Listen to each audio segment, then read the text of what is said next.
तर आपल्याला question number 34 solve करायचा आहे. तर क्वेश्चन नंबर 34 दिलेला आहे. A metal wire of density rho float on water surface horizontally.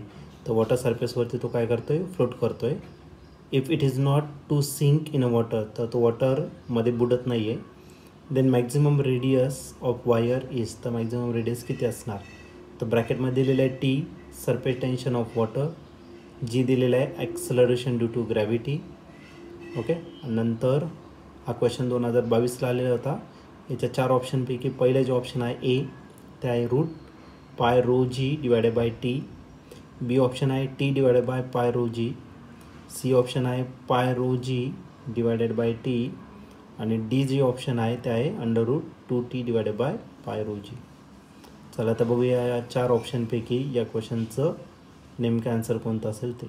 तर या क्वेश्चनमध्ये एक मेटल वायर दिलेली आहे, ज्याची डेन्सिटी रो इतकी दिलेली आहे.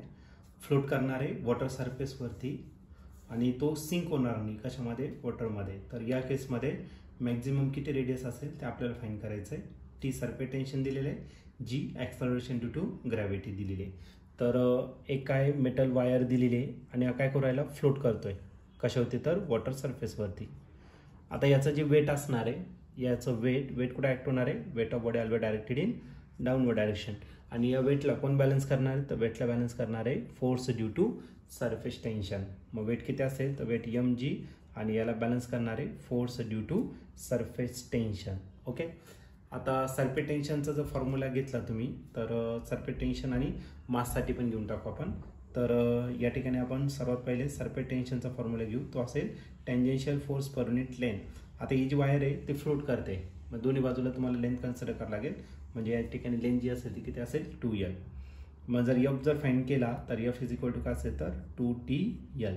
हा पहिला पार्ट झाला. दुसरा आपण काय करणार आहे, मासचा फॉर्म्युला या ठिकाणी यूज करणार आहे. मासचा फॉर्म्युला काय असतो, व्हॉल्यूम इंटू डेन्सिटी. आता जी वायर आहे ती वायर असणार सिलेंड्रिकल शेपमध्ये, आणि सिलेंडरचं जे व्हॉल्यूम असतं ते काय असतं, पाय आर स्क्वेअर एच. एचच्या जागी आपण काय करणार आहे, एल कन्सिडर करणार आहे. ओके, तर झाला व्हॉल्यूम पाय आर स्क्वेअर एच, आणि त्याला मल्टिप्लाय करायचं कशाने, तर रोने. तर एमची व्हॅल्यू भेटली आणि एफची व्हॅल्यू, तर हे पुट करून टाका कशामध्ये, तर इक्वेशन नंबर 1 मध्ये. तर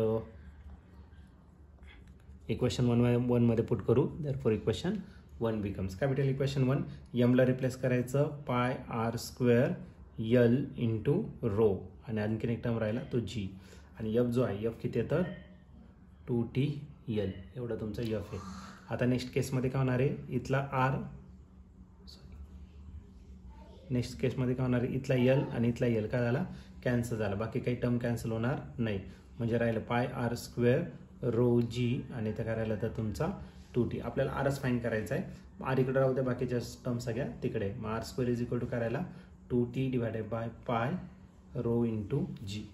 आणि फायनली याचं काय करावं लागेल, आपल्याला स्क्वेअर रूट घ्यावं लागेल. मग स्क्वेअर रूट जर घेतलं तर R is equal to under root of 2t divided by pi rho G.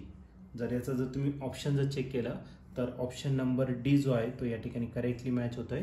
Option D या क्वेश्चनचं काय असणार आहे, फायनल आन्सर, म्हणजेच under root of 2t divided by pi rho G. तर ऑप्शन डी याचं करेक्ट आन्सर राहील.